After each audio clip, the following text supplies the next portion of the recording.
বন্ধুরা আসসালামু আলাইকুম। আজকে ভিডিওতে আমরা জানাবো হাইব্রিড সুপারি সম্পর্কে, যা বর্তমানে কৃষকদের জন্য একটি লাভজনক ও আধুনিক ফসল। কম জায়গায় বেশি ফলন, দ্রুত বৃদ্ধি এবং বাজারে ভালো দাম, সব মিলিয়ে হাইব্রিড সুপারি এখন বেশ জনপ্রিয় হয়ে উঠেছে। এখন আসি হাইব্রিড সুপারি কি। হাইব্রিড সুপারি হলো উন্নত জাতের সুপারি, যা বিশেষভাবে নির্বাচন ও সংকরায়নের মাধ্যমে তৈরি করা হয়। এই জাতের গাছ দ্রুত বৃদ্ধি পায় এবং সাধারণ সুপারির তুলনায় বেশি ফলন দেয়। সাধারণত 2 থেকে 3 বছরের মধ্যে ফলন দেয়, যেখানে দেশি সুপারিতে সময় লাগে 5 থেকে 6 বছর। এবার আসি চাষের পরিবেশ। হাইব্রিড সুপারি চাষের জন্য উষ্ণ ও আর্দ্র জলবায়ু সবচেয়ে উপযুক্ত। মাটি হতে হবে দোআঁশ বা বেলে দোআঁশ। পানি নিষ্কাশনের জন্য ভালো ব্যবস্থা থাকতে হবে।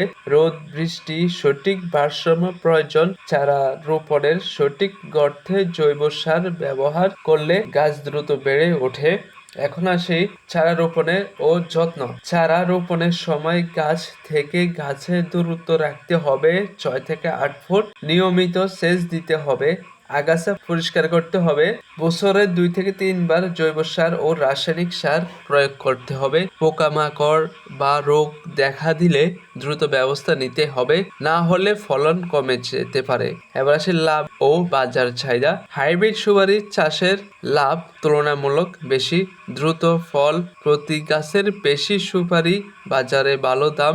বর্তমানে দেশীয় বাজার ছাড়াও বিদেশি সুপারির চাহিদা বাড়ছে, যা কৃষকদের জন্য নতুন সম্ভাবনা তৈরি করেছে। সব মিলিয়ে বলা যায় হাইব্রিড সুপারি চাষ একটি লাভজনক কৃষি উদ্যোগ। সঠিক পদ্ধতি অনুসরণ করলে কম সময়ে ভালো আয় করা সম্ভব। ভিডিওটি ভালো লাগলে লাইক, কমেন্ট ও শেয়ার করতে ভুলবেন না।